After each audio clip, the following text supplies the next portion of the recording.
This video is sponsored by Dubby Jitterless Energy Blend and by Reaper Apparel Company. Stay tuned until after the video to learn how you can save 10% off of your order. Some states have similar laws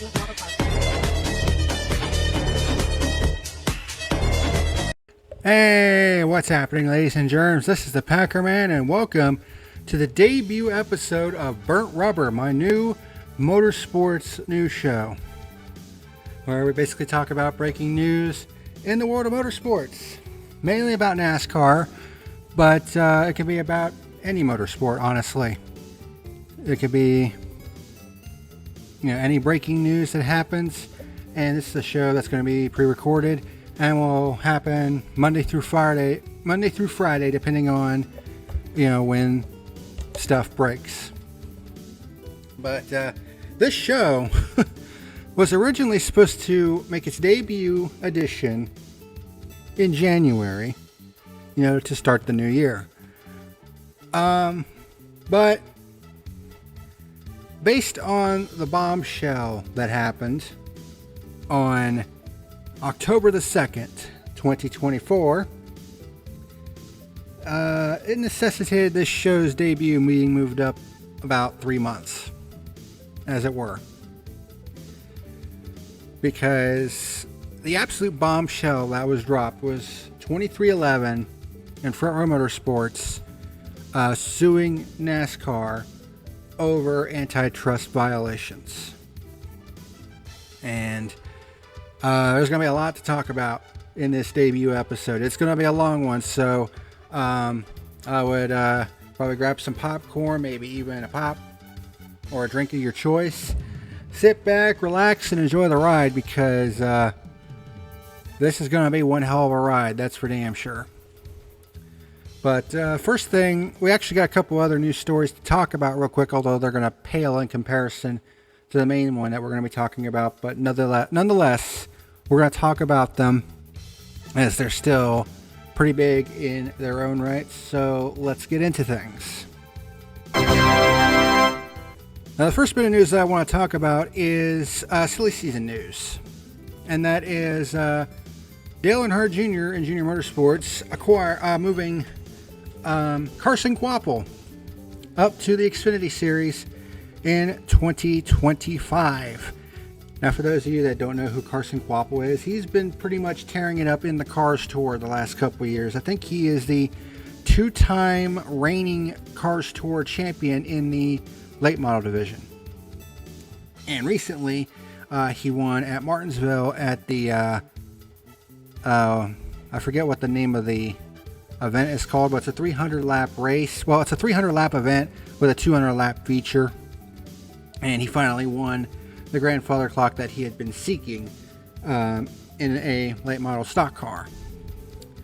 And I guess because of that, among other reasons, that being Carson's been pretty damn good in the Cars Tour, Dale Earnhardt Jr. has decided that he is going to be moving Kvapil up to full-time in 2025. Obviously, the question was sponsorship, but evidently they managed to acquire enough sponsorship dollars to give Kvapil a full-time run in 2025. Of course, Bass Pro Shops is probably going to be the main sponsorship, because Bass Pro Shops was sponsoring him and Junior Motorsports in the Cars Tour.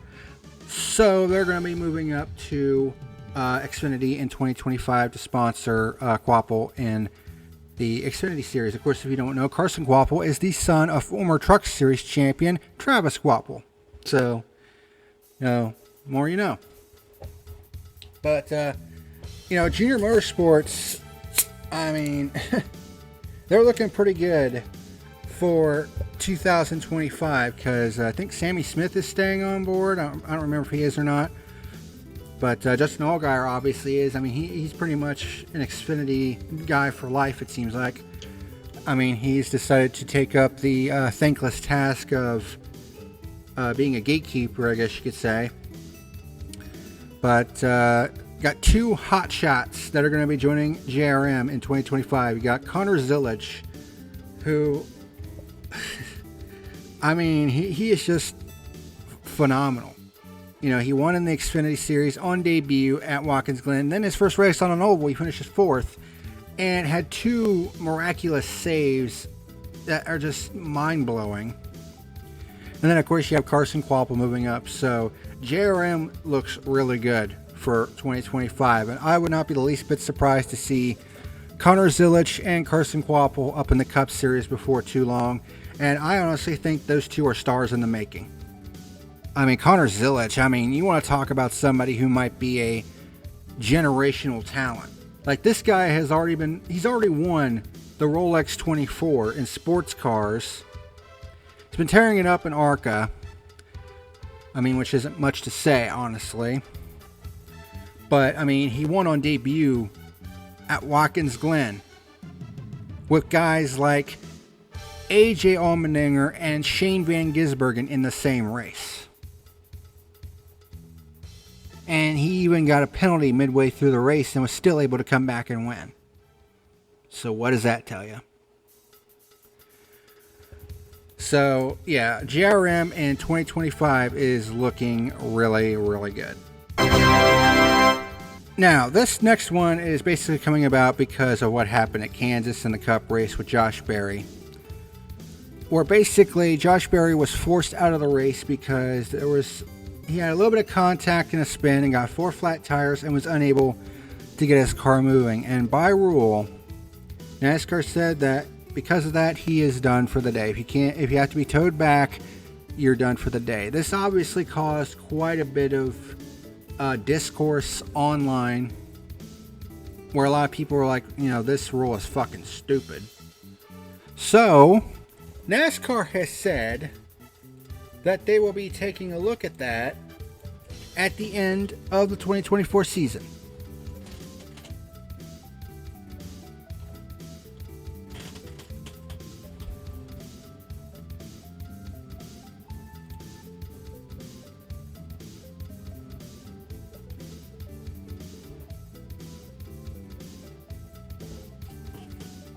So, NASCAR parked Josh Berry for the remaining 266 laps of Sunday's round of 12 opener at Kansas after he was involved in the lap 1 accident. Berry had multiple flat tires after the multi-car wreck and was unable to make it back to pit road on his own. Despite NASCAR allowing drivers to continue if they can't make it to pit road because of having 4 flat tires, the sanctioning body deemed his race over since he sustained some additional damage to his number 4 Ford. Brad Moran, Cup Series Managing Director, said Tuesday on SiriusXM NASCAR Radio that they will review the rule in the offseason. Well, it's a stupid fucking rule anyway. It didn't feel right or look right, but the rule was done correctly, he said. Again, it's something we'll review over the winter and it may change. No, it needs to change. None of this it may change bullshit. It needs to change because it's a dumb fucking rule. In fact, the entire damaged vehicle policy is fucking stupid. But, it's just one thing in a whole conglomeration of problems that this company has. Berry picked up light damage to his right rear after making contact with Harrison Burton. His tires were flat and he wanted to tow back to pit road to get a new set. NASCAR instead parked him, leaving him and his team frustrated. I've seen a lot of things over my 25 years in the Cup Series, but that's the most screwed up thing I've ever seen or been involved with. All we needed was tires with air in them, Crew Chief Rodney Childers wrote on X. Now, how many times have we drug cars to the pit stall to put tires on them? Why today? So, they explained in detail why Berry was removed from the race in accordance with the damaged vehicle policy, which has been in place since 2017. Like I said, it's fucking stupid. The hit was hard enough on Berry's car to lift the car off the ground, slam it down on the ground. Once you're involved in a DVP accident, and by the way, the incident data recorder did go off, so it was significant incident that Berry was in. If he couldn't drive the car back, he was out due to DVP. We don't inspect the car, obviously, on the side of the track. We haven't got that ability, but the indicator is you drive it back, you're good to continue. If, however, he just spun and had 4 flat tires, he would have been towed to pit road under yellow under the flat tire recovery program. But it's really clear on our recovery program in our damaged vehicle policy that if you're involved in an accident, you have to be able to get your vehicle back to pit road. If it's just sitting there, flat tires, you spun out, we even give you a light scuff in contract. That would be one thing. That vehicle would have been towed in. From the reports I had, the car really wasn't damaged and probably could have participated. We never want to take vehicles out of the race, and that is our rule. It's similar to what happened to Ryan Blaney at Watkins Glen, but he did have a mechanical issue. Unfortunately, you just don't have the ability to inspect that. It's more if they can drive it back or not. Berry was credited with a P38 result, his 7th consecutive finish of 22nd or worse. Like I said, this rule is fucking stupid. I mean, the damaged vehicle policy just needs to go bye-bye.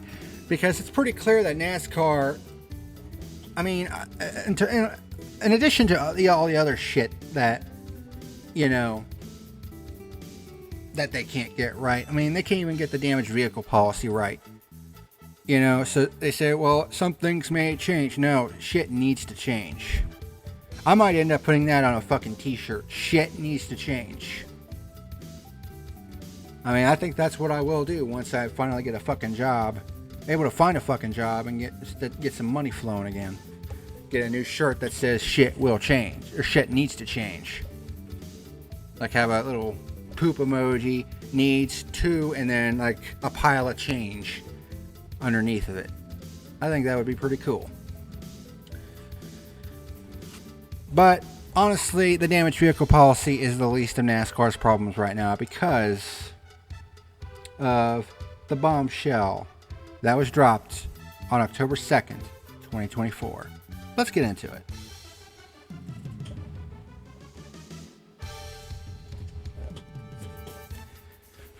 It's the bombshell to end all bombshells.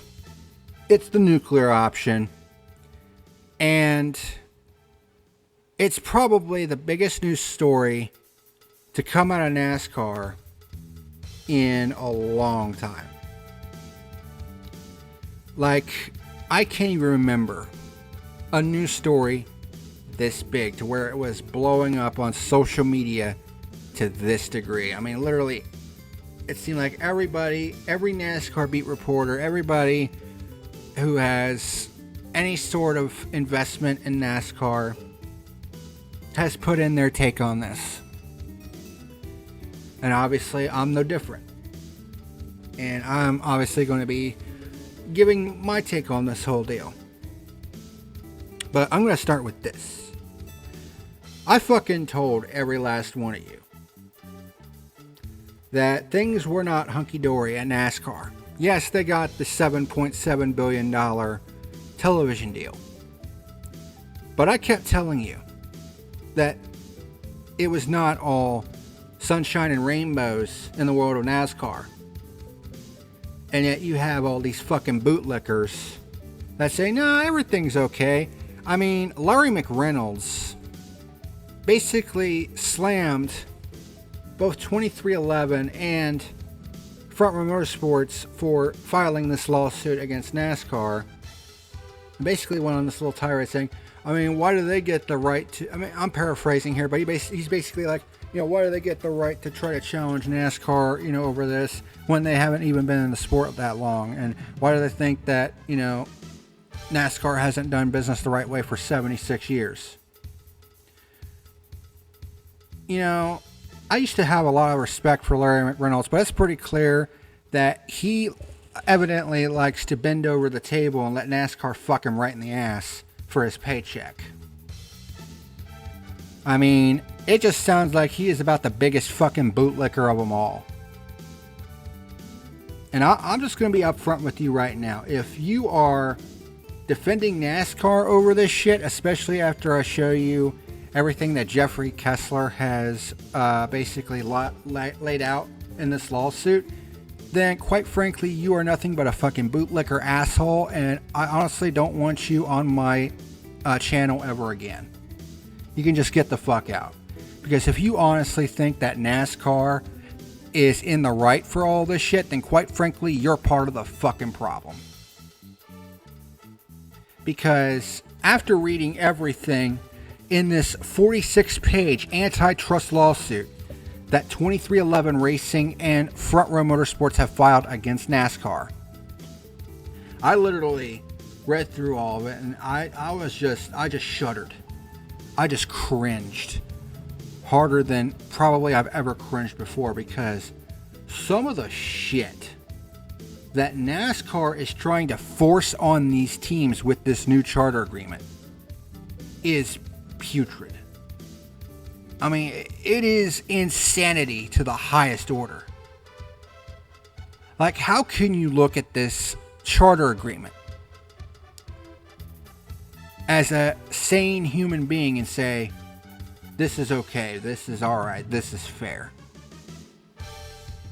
Like, you have to be buried so far up your own fucking ass to not see how just absolutely fucking outrageous this charter agreement is. But then again, I'm not really surprised, because this is the France family we're talking about. Their egos are so goddamn big, I'm honestly surprised that they don't have any fucking moons in orbit around them right now. Like, that's how massive their fucking egos are. And it's been like this ever since the company first formed. But, I mean, I've always known that the higher-ups in NASCAR were fucking egomaniacs, but I never thought it was to this degree. Like, it just literally fucking disgusts me that NASCAR would try to harbor, you know, basically have a Damocles over all of these fucking teams' heads over what is all of this fucking bullshit that is on this charter agreement. Like, oh my god. Like, some of the shit on this charter agreement is just, I mean, it's cringe-inducing. It's vomit-inducing. I mean, I'm not going to sit here and defend NASCAR with this. I'm not going to do it. Because a lot of the shit that they had in this agreement that they tried to force on every single one of these teams, and they also basically forced a lot of their hands, which I will get to that, because that was also outlined in the lawsuit. I mean, honestly, if you're defending NASCAR at this point over this shit, then quite frankly, you're a fucking idiot. You're nothing but a fucking bootlicker.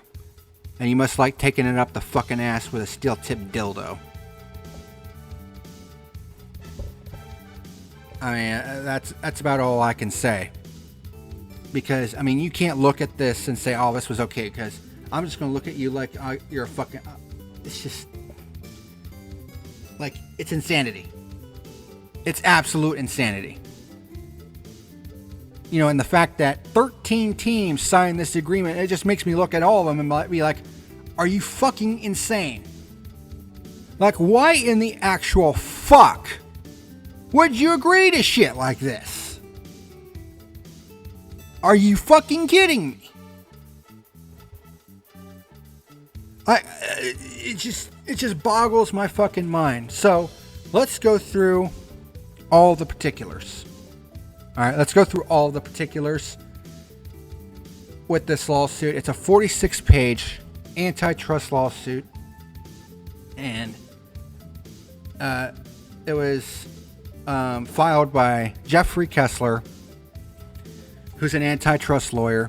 If you don't know who he is, he was basically instrumental in getting NFL free agency adopted, the NCAA NIL deals adopted, or allowing college players to make money off their own likeness and through NIL deals and stuff like that. And he was also instrumental in getting the U.S. women's soccer team equal pay to the men's soccer team. Yeah, he was instrumental in all of that. So there's a very good reason why 23XI and Front Row Motorsports basically have him on retainer as their lawyer. And I know some of you are thinking, well, there's no way they can win this lawsuit against NASCAR. I mean, if there's one thing that's kind of working against them, it's that they're the only two that are going against NASCAR. You know, instead of the other 13 teams. I mean, if a couple of the big three decided to, you know, join them in this lawsuit, then I think they would have had a better chance, a much better chance. But I think that's the only negative I can see on their behalf. But then again, Michael Jordan who basically has fuck you money. I mean, he basically, I mean, he's an international icon. You know, I mean, he has money just basically growing out the ass. You know, so he has no problems taking NASCAR to court over this for as long as it takes. And I mean, it's absolutely insane, some of the shit that NASCAR tried to pull with this charter agreement. So let's get into the particulars. So first up, we have this joint statement from 23XI and Front Row Motorsports. We share a passion for racing, the thrill of competition, and winning. Off the racetrack, we share a belief that change is necessary for the sport we love. Together, we brought this antitrust case so that racing can thrive and become a more competitive and fair sport in ways that will benefit teams, drivers, sponsors, and most importantly, fans. And in a separate statement from Michael Jordan, who's the co-owner of 23XI, everyone knows that I have always been a fierce competitor, and that will to win is what drives me and the entire 23XI team each and every week out on the racetrack. I love the sport of racing and the passion of our fans, but the way NASCAR is run today is unfair to teams, drivers, sponsors, and fans. Today's action shows I'm willing to fight for a competitive market where everyone wins. And then Front Row Motorsports owner Bob Jenkins also had his own separate statement to make. I have been a part of this racing community for 20 years and couldn't be more proud of the Front Row Motorsports team and our success. But the time has come for change. We need a more competitive and fair system where teams, drivers, and sponsors can be rewarded for a collective investment by building long-term enterprise value just like every other successful professional sports league. All right, so here's basically the bullet points of the lawsuit. This is a case about the unlawful monopolization of premier stock car racing by the France family in order to enrich themselves at the expense of the premier stock car racing teams that the fans come out to see and that sponsors and broadcasters value. The France family has realized monopoly profits through its ownership and control over the National Association for Stock Car Auto Racing, NASCAR, which has exploited its economic power as the sole premier stock car racing organization in the United States. The France family has used NASCAR to acquire and maintain a monopsony over premier stock car teams through, among other anti-competitive actions, acquisition of other racing circuits and racetracks, aka ISC and ARCA, anti-competitive agreements that restrict the availability of racetracks that are suitable for premier stock car racing, monopoly rules regarding the exclusive use of specialized next-gen cars, and non-compete restrictions that prevent premier stock car racing teams competing in the Cup Series from participating in races outside of NASCAR's circuit. Alright, so we're going to stop right there for a minute and take a look at this bullet point. The France family has used NASCAR to acquire and maintain a monopsony over premier stock car teams through, among other anti-competitive actions, acquisition of other racing circuits and racetracks. You know, that's probably the first thing that NASCAR is going to try to argue. It's like, we're not a monopoly. You know, you can, you know, you see, you know, teams competing in ARCA and all this other stuff.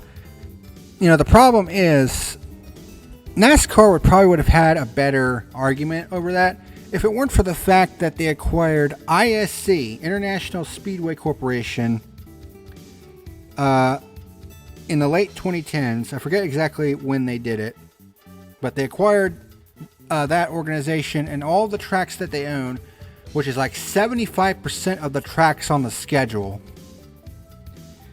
And then on top of that, they also purchased ARCA, the Automobile Racing Club of America.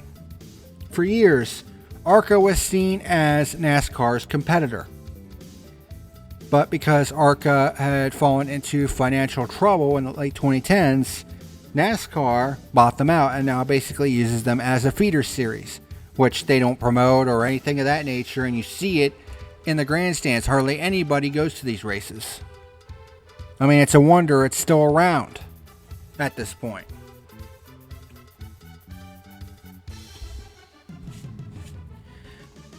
But then, of course, they're probably going to say, well, what about the Cars Tour? You can't compare the two. They are completely different race cars. I mean, you could technically say that they are stock cars, but the Cars Tour is a regional series. It doesn't compete all over the nation. Now they have two divisions because the West Tour started up this year, but I mean, it's still regional racing. Like the West Tour only competes in Nevada and California, whereas the East Tour competes in Virginia, North Carolina, and South Carolina. I mean, it's a very select area that the Cars Tour operates in. So it's not even close to the national level that NASCAR is. Now, in my opinion, the Cars Tour puts on a much better product. Like, it really does. I mean, have you seen the Cars Tour lately? Like, it is absolute insanity. Like, the quality of the racing in the Cars Tour is miles better than NASCAR right now. Which is pretty fucking sad, considering that NASCAR is supposed to be the premier auto racing series in America.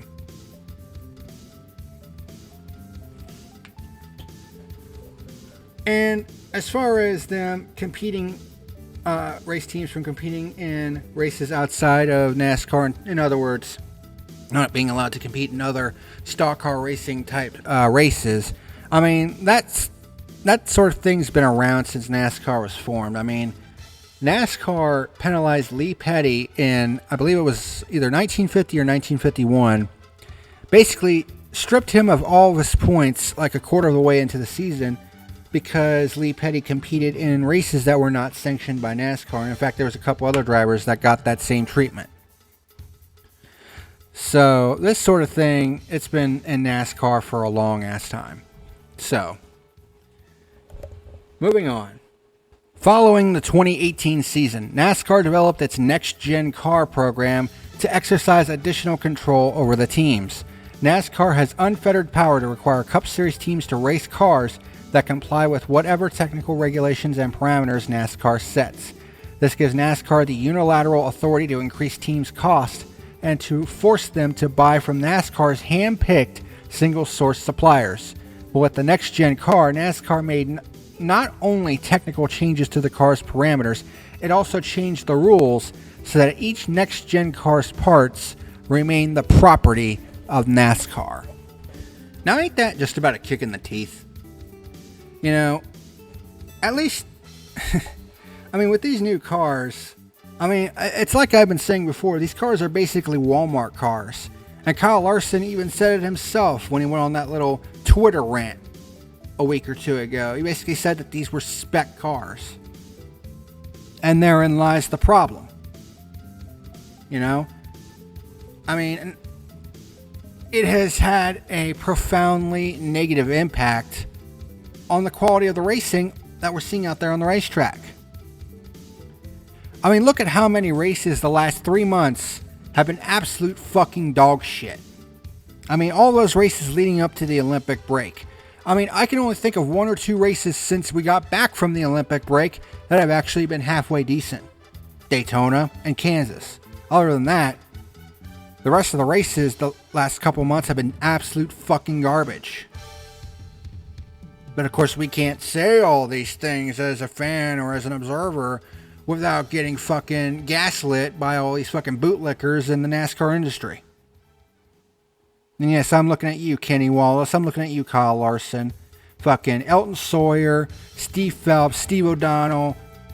You know, all you motherfuckers. Dave Moody.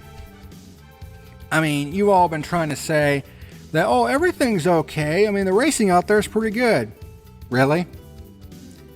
I mean, if that was the case, then why is this fucking lawsuit happening, You ever stop to think about that?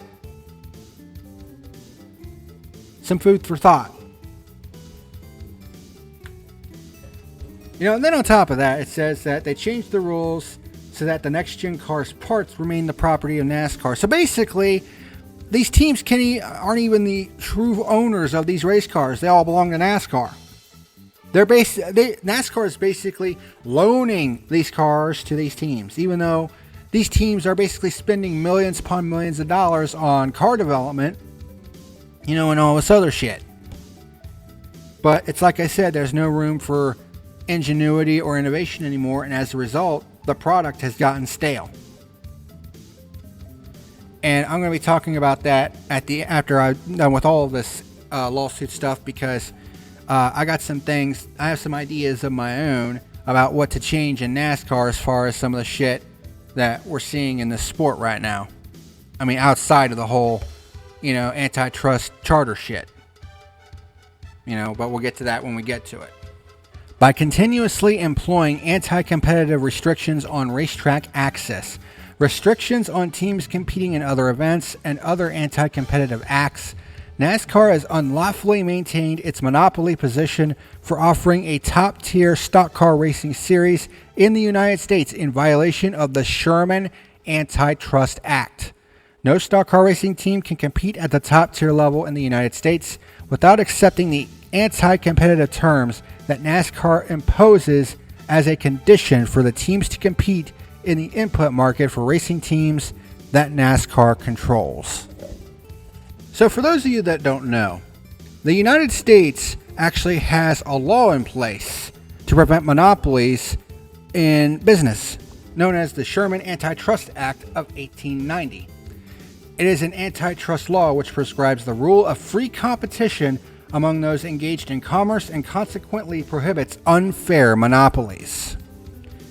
It was passed by Congress and is named for Senator John Sherman, its principal author, hence why it's known as the Sherman Antitrust Act. So basically, there's free competition in any market, and that includes sports.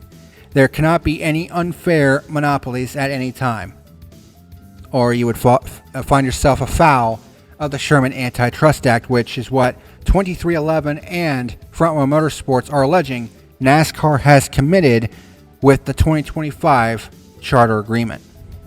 The individual negotiations with the racing teams were completely one-sided, as NASCAR refused to budge from any of its core negotiating demands. Then, with little warning, NASCAR sent a final take-it-or-leave-it version of the 2025 charter agreement to the teams at approximately 5 p.m. on September 6, 2024, and told the teams they had a 6 p.m. deadline to sign the more than 100-page agreement or risk not having a charter for 2025. What the fuck? That sounds an awful lot like coercion. And here's the thing about coercion in business. Coercion in business law involves forcing someone into a contract through threats, undue influence, or pressure. Coercion invalidates contracts as it occurs when one party uses threats or force to gain agreement, making the contract voidable. So if they are able to prove that NASCAR was forcibly trying to make all these teams sign this charter agreement, through threats, which it sounds like they were doing, that could make the charter agreement null and void. I mean, evidently, I don't know what the fuck NASCAR is thinking, like their higher-ups are thinking, or if their ego is that inflated that they can't see the forest for the trees. But if this ends up being proven in court, the entire charter agreement, down the tubes, because it wouldn't be an enforceable contract at that point, according to what I'm seeing in law. Now, I'm not going to say that I'm well versed in law, but I mean, I do know one fucking thing. Coercion in business is not exactly a good look. And in fact, I think it's illegal. So, yeah. Seeing this and how NASCAR is trying to basically force their hand like a dictatorship, which we'll get to that part here in a minute. I mean, not only is it unethical, but it may be against the law. Again, violating the Sherman Antitrust Act. But it gets worse. It gets much worse. Faced with a take-it-or-leave-it offer and no competing opportunity for premier stock car racing in the United States, most of the teams concluded that they had to sign. One team described its signing as coerced, and another said that it was under duress. Sounds like the definition of coercion, doesn't it? A third team said NASCAR put a gun to our heads and we had to sign. A fourth described NASCAR's tactics as that of a communist regime. None of these teams would permit their identities to be publicly revealed for fear of retribution from NASCAR. Fear of retribution from NASCAR. It's not exactly unprecedented considering how fucking petty the France family can be. I mean, just look at Big Bill France, for instance. You know, all the way back in the 60s when Curtis Turner tried to organize a drivers' union to basically give drivers, you know, better benefits, better pay, you know, the opportunity to be able to negotiate, you know, bargaining power, you know, all that shit. And Bill France basically banned Curtis Turner and Tim Flock, who was also a part of that, from the sport for life, because he said that no union will drive at his tracks. And it ended up biting him in the ass because, you know, midway through the 60s, you know, he was in a dispute with Ford and Chrysler over engines, and two of the big three threatened to pull out of the sport entirely. You know, the previous year, Chrysler sent Richard Petty to go drag racing, so NASCAR's biggest star at the time was not even racing for most of 1965. You know, and then you had Fireball Roberts and what's his face? Shit, I can't remember his name at the moment. Joe Weatherly were killed in fatal accidents. So a lot of his top stars were now gone, and you know, he was losing money because attendance was dwindling. So he decided to basically swallow his pride and bring back, lift the bans on Tim Flock and Curtis Turner. Flock declined because, you know, he didn't want to put up with NASCAR's bullshit anymore. But Curtis Turner basically said, you know what, fine, but I'm going to give you a big fat I told you so. And he pretty much did at Rockingham on October, Halloween of 65. It was a big fat I told you so. So this is not the first time that we've heard of shit like this. To further protect NASCAR's monopsony power, the 2025 Charter Agreement expanded the scope of the non-compete provision in the 2016 Charter Agreement. While teams used to be prohibited from participating in any professional stock car racing other than NASCAR, teams with the 2025 Charter Agreements are now prohibited from participating in any automobile or truck racing series not sanctioned by NASCAR. So even if a team could figure out how to transfer its stock car racing expertise to another kind of automobile racing, it is now contractually prohibited from doing so by the terms of the 2025 Charter Agreement. How about new? So basically, with this new charter agreement, NASCAR basically was going to stop the teams from competing in any series outside of NASCAR, and that includes IndyCar, IMSA, although that's a NASCAR-owned series, so I don't know if that would be the case. They couldn't compete in, you know, anything that was outside of NASCAR's borders. So even if the teams wanted to go elsewhere and basically expand their brand, they wouldn't be able to do so under this agreement. Now, Penske owns teams in NASCAR, in IndyCar. I think they also own a Australian supercars team. I think they own 2 cars down there. So you think, well, wouldn't that affect Penske? I'm pretty sure that they're going to be grandfathered in, considering that, you know, they've long had IndyCar teams long before, you know, this whole charter thing even came into existence. You know, Penske has been fielding cars in NASCAR and IndyCar for years, and Australian supercars as well. So I think they were I mean, they probably signed the agreement because they were grandfathered in to kind of bypass this provision.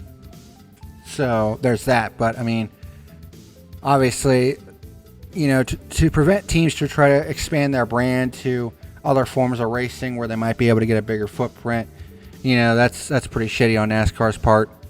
But like I said, it gets much worse than this. The take it or leave it offer from NASCAR included numerous one-sided monopolistic economic terms that were far less than the teams would receive in a competitive market. It did not provide a fair split of revenues so that the teams would have a chance to earn a reasonable return on their investment. It seized control over team intellectual property rights to be used for NASCAR's benefit.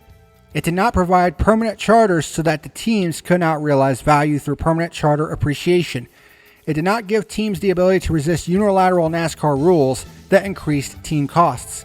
And it did not give the teams any meaningful role in the governance of the sport. It also imposed terms that would undermine the relationship between teams and drivers. Fucking thing sucks! So it was at this point that I really started to get like a sick feeling in my stomach, and I'm just like, are you fucking kidding me right now? So not only does NASCAR want to keep their so-called monopoly over the sport, but on top of that, they want to take control of the team's intellectual properties, their IPs. So that way the teams can't make any money off of their intellectual property, like, you know, their paint schemes, their cars, hell, even the driver's likeness they wouldn't be able to make money off of. That would go all into NASCAR's already golden-laden, shit-filled pockets. Like, holy fucking shit, dude. Like, if this doesn't show you how fucking greedy this company is, then I don't know what else to tell you other than wait till we get to the rest of this, because it gets even worse. But seizing control over intellectual properties, not providing permanent charters, which teams have been asking for since the charter system was put in fucking place in 2016. Like, holy shit.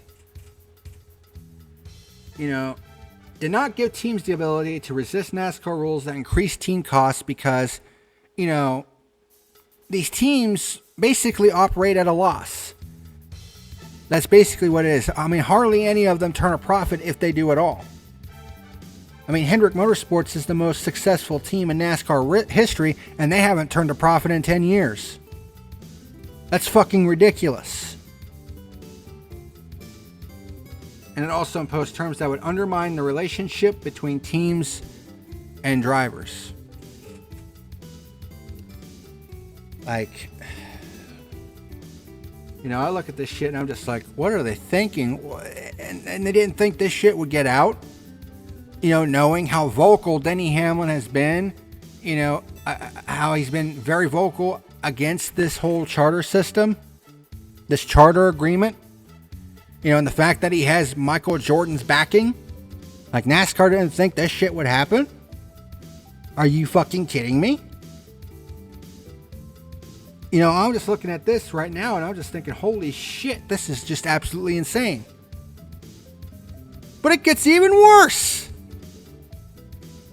Unbelievably. The 2025 charter agreement also includes an anti-competitive release provision that purports to require the signing team to release any legal claims it may have against NASCAR that are connected to NASCAR's determination of whether and on what criteria to enter into a charter agreement. On information and belief, NASCAR intends to argue that any team that has signed the 2025 charter agreement and agreed to this release has released its right to assert future antitrust claims against NASCAR with respect to the anti-competitive terms that NASCAR has imposed upon the teams in the 2025 charter agreement.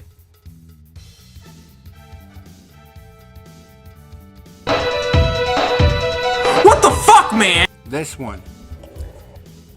one right here made my fucking piss come to a boil. Because this told me that NASCAR knew that this charter agreement was total bullshit, completely in their favor, was completely fucking over the teams, and they did not give one single solitary fuck whatsoever.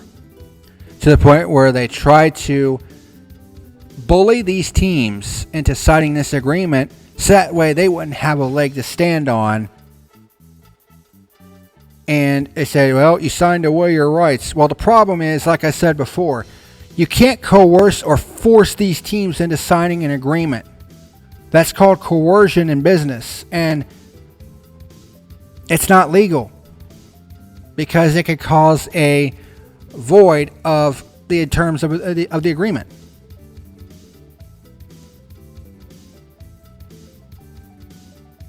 You know?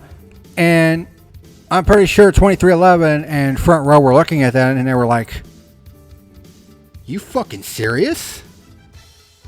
I mean, it's no wonder they didn't want to sign the damn thing. Like, I mean, basically NASCAR wants total autonomy over everything in stock car racing. The problem is that's not how it's supposed to fucking work. And you all been wondering why I've been shitting on NASCAR for a long ass time. Because their practices are absolute fucking dog shit. I didn't know that it was to this degree. I mean, it's mind-blowing how fucking egomaniacal this shit is. I mean, how high on their own fucking farts does this France family get?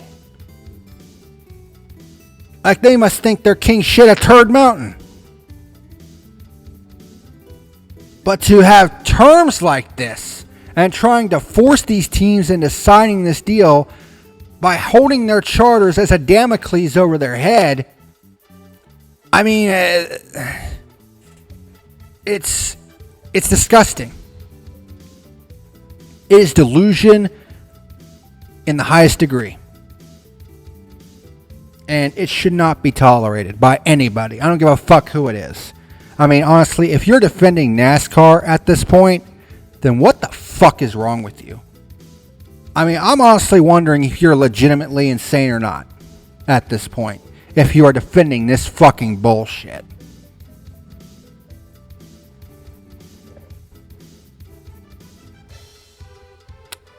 And we're not done yet.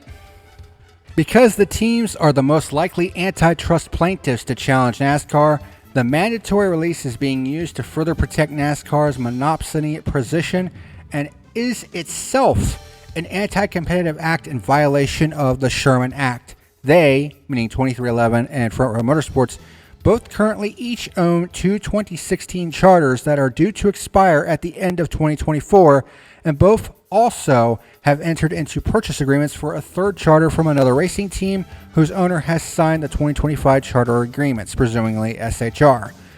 Believing that NASCAR would contend that they had released their antitrust claims if they signed the 2025 charter agreement, they refused to give in to NASCAR's pressure. And all I gotta say is thank God for that. Thank God that 23XI and Front Row Motorsports refused to cave into NASCAR's bullshit. Everybody knows that I am not a fan of Denny Hamlin whatsoever. I am not a fan of some of the shit that he does on the racetrack. But at this moment, none of that fucking matters. Because this goes beyond Denny Hamlin. This goes beyond all the teams. This is about the sport itself. The future of the sport itself. Because if this sport is going to regain the integrity that it once had, then this needs to happen. Wholesale fucking changes need to come to this company. How long have I been saying that? How long have I been beating that drum that shit needs to change in NASCAR? How long have I been saying that? And yet, everybody thinks that, you're just so fucking negative all the time, and all this other bullshit. Well, what do you have to say now? Okay, what do you have to say that I have been right about this fucking company all this time? All this time I've been trying to tell you that this company is fucking bullshit with all of its practices, from the product on the track to the officiating to the way that it handles, marketing and all this other shit. And now we got this fucking charter situation that ended up being a lot worse than I ever thought it was. And as it turns out, I've been right about how fucking bullshit this company has been all along.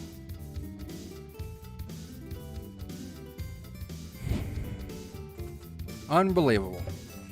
There is no other major sport where one family has run the sport as its own personal fee stub and piggy bank the way that NASCAR has been run. We will see what impact that has in terms of how they try to defend themselves. We will see what impact that has in terms of whether it's possible to settle this case or whether we have to take it all the way through trial. Either way, we're prepared to do what's necessary to effectuate change. Jeffrey Kessler. And I tell you what, that last word was like music to my fucking ears. Change. Jeffrey Kessler is a man after my own heart. Because it's pretty clear to me that he sees all of the same fucking problems that I have been harping about for years. And I hope that this succeeds. Because one thing that this could also do is if this does go to trial, that would also necessitate a thing called discovery, which would necessitate NASCAR to open their books. All their finances would all be out in the open. And I can guarantee you, they do not want that. Because there was a report going around that under the current agreement, NASCAR's Cup teams are only getting 13% of the television revenue, with only 3% going to drivers.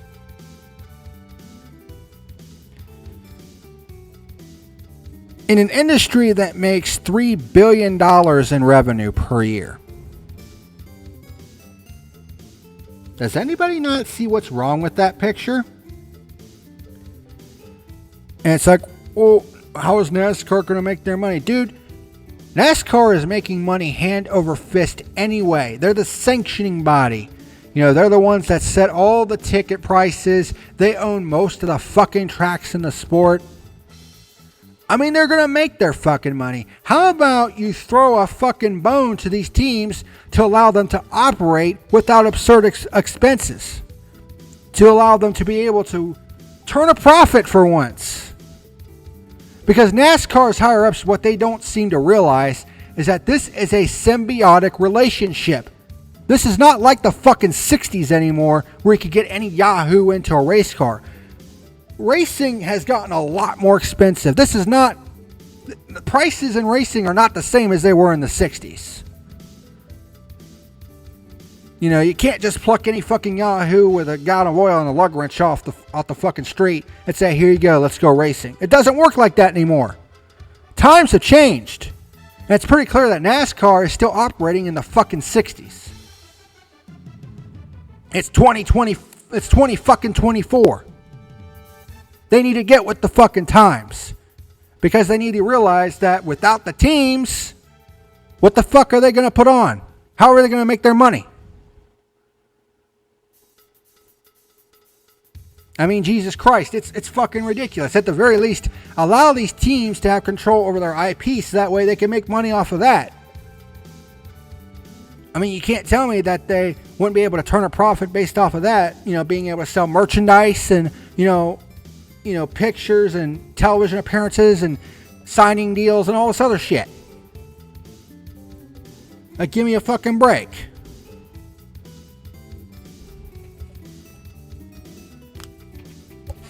So to top this all off, Curtis Polk, who is also a co-owner of 23XI, I believe, had this to say on the whole situation. For over the past 2 years, me on behalf of 23XI, I've dedicated myself to championing a more equitable and transparent system within NASCAR, one that respects the interests of all the stakeholders. Our passionate fans and hardworking teams deserve a structure that not only promotes growth, but ensures sustainability for everyone involved. Today's action is more than just about charters. Due to their unprecedented power and willingness to exert it, the France family has dictated every aspect of stock car racing in America. From the gas and tires we use, to the parts we have to purchase for the race cars, to the schedule, rules, tracks we race at, fees we have to pay to race, and how our races are consumed by the public. This control has caused a depressing economic impact on teams' profitability, their enterprise value, as well as driver, crew, and race shop salaries. This behavior has also been detrimental to our sponsors and fans. The economic structure has made it more and more difficult to create iconic, recognizable branding that fosters loyalty and authentic connections with their favorite cars and drivers. The charter that was forced on the teams with only hours' notice furthers this monopolistic control. The new charter is an attempt to further marginalize the team's voices in the sport, surrender control of valuable intellectual property, and create conflicting financial relationships with our drivers. Its goal is to consolidate the power of the France family for the benefit of themselves alone. These actions threaten to stifle competition and diminish the ability of the teams to succeed. This is not merely a business matter. It strikes at the core of fairness and integrity within NASCAR. This is why ownership wholeheartedly believes we're doing the right thing and challenging this reality, and we're not going to shy away from the fight. You know, I really don't know what else to say other than that. You know, I have long said that things are not all great in the world of NASCAR, and I kept getting ridiculed for it, like, you know, things are all right. They got that new television deal. Everything's fine. Oh, really? If everything was fine, then why is this lawsuit happening? Why is all this shit now coming to light that puts NASCAR in a very uncomfortable position, that paints them in a exorbitantly negative light?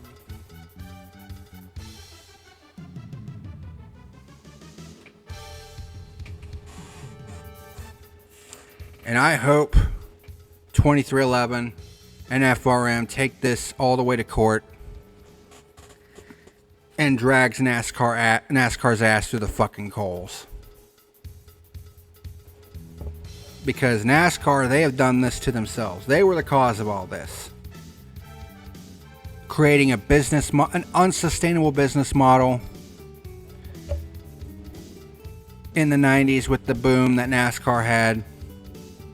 And then trying to maintain that after the boom period ended. It's a vicious cycle that has kept feeding into itself and is now threatening to eat these teams alive, and all NASCAR can think about is them fucking selves. Not realizing that they could end up irreparably damaging the sport as we know it. The sport that I love so fucking much. And what Denny Hamlin and Michael Jordan and Curtis Polk and Bob Jenkins has said is, fuck that. And like I said, I am not the biggest fan of Denny Hamlin, because I think some of the things that he's done in the past are fucking bullshit. But like I said, I'm putting that to the side, because I hope that he and Jordan and Polk and Bob Jenkins succeeds in this lawsuit. Because it's like I've been saying for years, shit needs to change. And I am hoping to God that this brings wholesale changes to this fucking company, because it is sorely needed. I've been saying it for so long, and I didn't know if anybody was listening or if it would even ever happen. But now there's a chance that it will happen, and I guarantee you it will be for the betterment of the sport. Because NASCAR having a complete monopoly, having complete autonomy over the sport of stock car racing is not good for business. Look what it did to professional wrestling for years. WWE was basically the only show in town, and as a result, the product as a whole suffered. The industry as a whole suffered. Then AEW came into existence in 2019, and all of a sudden, the wrestling industry is going through what seems to be another boom period. Independent wrestling organizations, the indies as they're known, they're seeing a big boom period. Even though AEW has kind of fallen off a little bit in terms of quality and shit, just having them being in existence has made wrestling as a whole a lot better. Because look at WWE. Under that fuckhead Vince McMahon, I mean, it was just a disaster. Now it's under the ownership of TKO and is being run by Triple H. And from what I've seen, the product is miles better. And it's reflected in attendance going through the roof. Their television ratings have not really changed all that much, but attendance has gone through the roof. And it just seems like it's bigger than ever before. So, competition is important in business because that's what drives innovation. That drives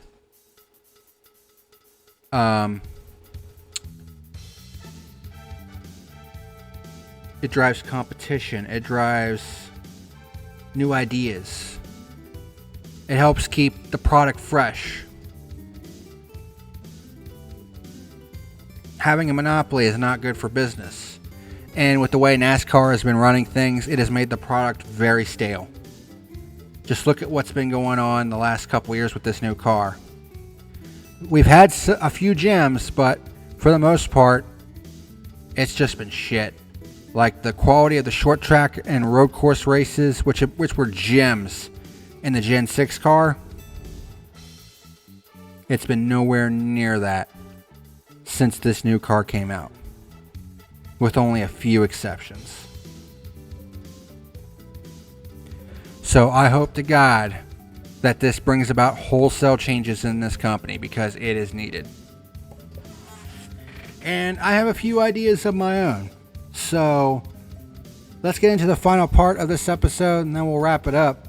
Let's get into some of the things that I would change if I were in charge of NASCAR. So, first and foremost, and this one should be pretty obvious, abolish the fucking playoff system. The playoff system has been absolute garbage since its inception in 2014. I mean, when you look at all the silly bullshit that's happened with the playoffs in place, not to mention the fact that it just makes the championship just seem like a total crapshoot. It seems very illegitimate and manufactured. You know, and when you have the win and you're in system as well, you know, it just creates this, you know, the whole thing is just pressed on you right from the get-go. No storylines other than you are in the playoffs are allowed to breathe, and it's just not a good championship system. Because you could flounder, I mean, it basically makes the first 26 races of the regular season completely meaningless. Because when you have points resets all the fucking time, I mean, it just makes the championship just worth less than nothing. So I would go back to a full season points format. And honestly, I would make a few changes to the points system that would allow more points for wins. But I would also bring back some bonus points for leading a lap and winning the pole. But I would also keep stage points because, I mean, I think awarding points at certain points of a race is a good idea. Just abolish the fucking yellow flags during the stages. Let's have the normal ebb and flow of a race. Let the race play out naturally. Because that has been one of the biggest fucking problems that NASCAR has had. They are always sticking their thumb on the scale whenever it suits their needs. You know, and it just breaks the legitimacy of the sport when they do shit like that. But that's number one on my list of changes that I would put to NASCAR. Abolish the playoff system. Let's go back to a full season format. Because, I know some people would say, well, in the playoffs, you have to show up when it counts. If you can't perform in the playoffs, you don't deserve to be champion. You might have a point with that if it weren't for the fact that you can win by sheer fucking accident in motorsports. Okay? The problem is motorsports is way too chaotic to adhere to that. Okay? Because this is not 1v1. This is not stick and ball fucking sports where it's one team versus one team. You're battling 40 other fucking yahoos out there who all have their own fucking agendas. Okay? Especially when you have a one race championship, it's fucking stupid because at some point, weather is going to play a part in the finale. Do you want a champion crowned on a rain shortened race? It was under a full season format. You could say, well, you had all season to get ahead and you didn't take advantage of it. But under this format, you can't build any kind of cushion because it's erased after 3 fucking races and then you have a one race championship. The problem is motorsports is too fucking chaotic for this shit. There's way too much that can go wrong in racing. The only way to bring any sort of semblance of order to it is in the aggregate. Because you might get lucky once or twice, but you're not going to get lucky 36 weeks in a row because the law of averages just won't allow it. And the more races that are run, the more obvious it becomes who is the best driver and team that year. So the only system that makes any sort of sense at all is a full season points total. Literally every other fucking motorsport worth their weight in salt still uses the full season format. Yeah, I'm looking at you, Austin Kokinski, who said that all the full season format is outdated. Really? Then why is every other fucking motorsport like IndyCar, Formula One, and Australian Supercars still use it? Must still fucking work if they're still using it after all these years. How about that? The playoff format is a fucking gimmick like most of the other shit they have, and it needs to be eradicated. Period. Number 2. We need to make the schedule more logistical because I've seen this schedule for 2025 and it's just absolutely fucking bonkers, especially when you consider the fact that they only have 1 week off next year. After their week off, which I believe is Easter, they are running for 28 consecutive weekends. That's insanity. That is way too much of a fucking grind on not only the drivers, but the teams, the road crews that have to haul these fucking cars from city to city, from track to track. And some of these excursions are cross-country fucking excursions because most of these teams are based in Charlotte. And you have races in Sonoma, California, Phoenix, Arizona. There has to be some kind of logistical solution to this schedule. Instead of having all this crisscross, bullshit. And I've been saying this for years. One thing that they need to add in, because we've seen it with the Olympics in 2021 and this year, 2024, where you have a 2-week break. I honestly think that's something that should be built in. Formula One has it, where they basically have a shutdown period over the summer, like in late August, early September, or is it early August? It's usually July or August that they have their summer break, basically, where they basically take 3 weeks off, allow the teams and mechanics and everybody to just take basically a little mini vacation, take a breather and get back at it, rested and recharged for the final portion of the season. That's something that NASCAR needs to put in. Have a 2-week break right around the point, I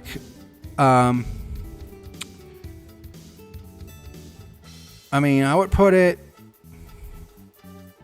I don't know, I guess before the Southern 500, give them a 2-week break and then come back for the Southern 500, recharged and ready to go.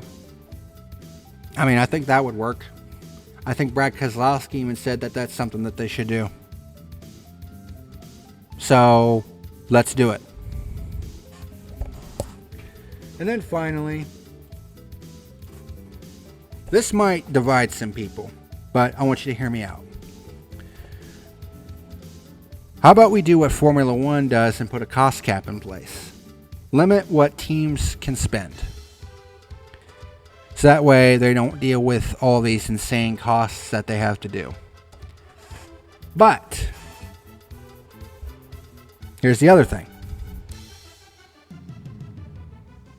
They are given a template with the car. And there's certain parts that these are mandatory. You know, like the engine and the spoiler and things of that nature. The tires. Those you can't do nothing to. But anything else within the cost cap, go hog wild. Let's see what you can bring to the table.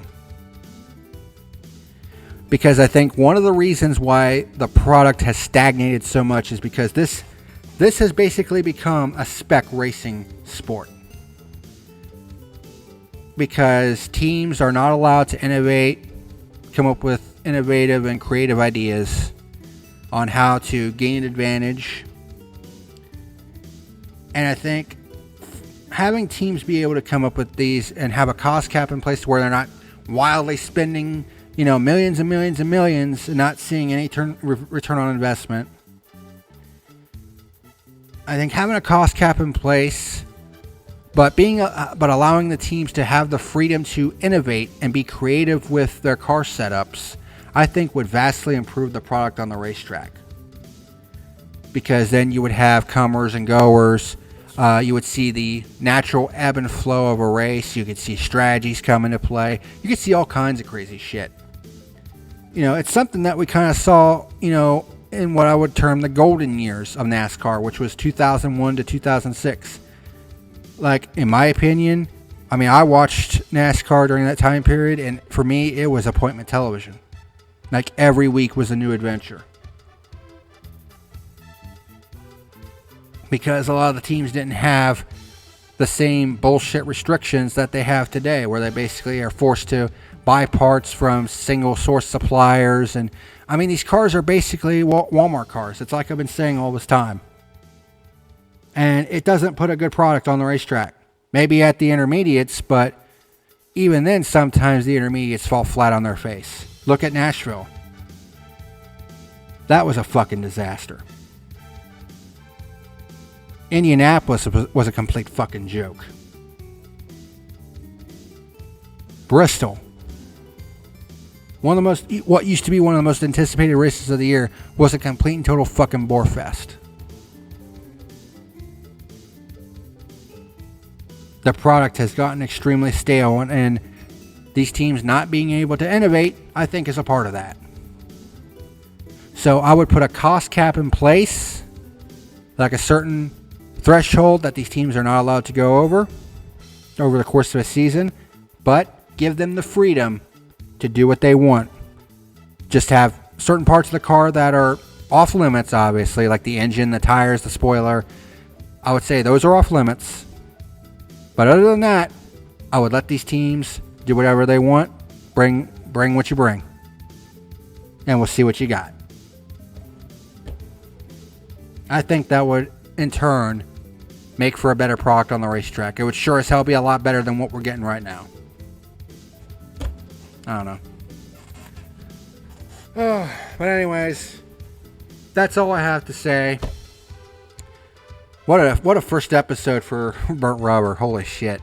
This is my new motorsports news show that I was going to debut in January for the new season. But with a story like this, with as big as this story is, probably the biggest story we've seen in a decade, maybe more, in NASCAR, there's no way I couldn't make the first episode about this, because this is bigger than these teams. This is bigger than NASCAR itself. This is about the very integrity of the sport of stock car racing. And I am putting all of my faith and all of my support into 23XI and Front Row Motorsports and Jeffrey Kessler's efforts. because if this lawsuit results in a better product on the racetrack, let's fucking go. I'm all in. Oh. But that's going to do it for this first episode of Burnt Rubber. I hope I didn't take up too much of your time, but I'm exhausted. I basically had to prepare for this whole fucking thing all day today, not to mention that I did spare parts earlier today as I'm recording this. So it has been a crazy fucking day, to say the least. But thank you very much for watching this first ever edition of Burnt Rubber. And hopefully not too many other episodes will be this long, because it's just, news stories and shit. It shouldn't take this long, but this was just such a massive story.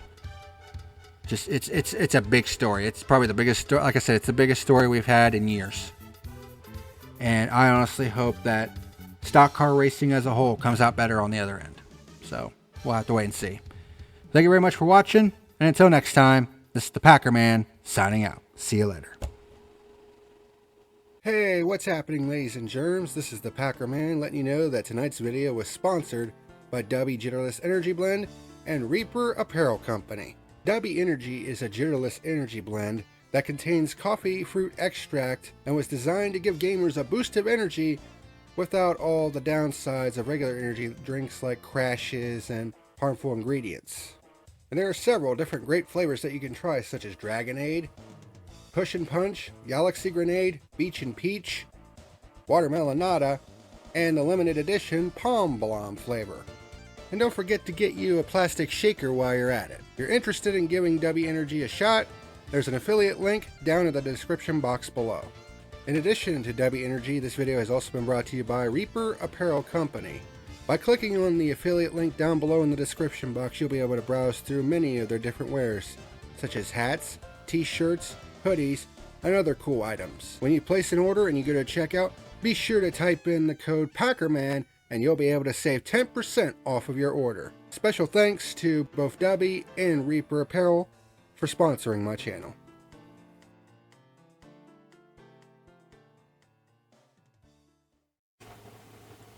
Hey everyone, this is the PackerMan, and thank you for watching tonight's video. Be sure to hit that like and subscribe button for more great content. See you again next time.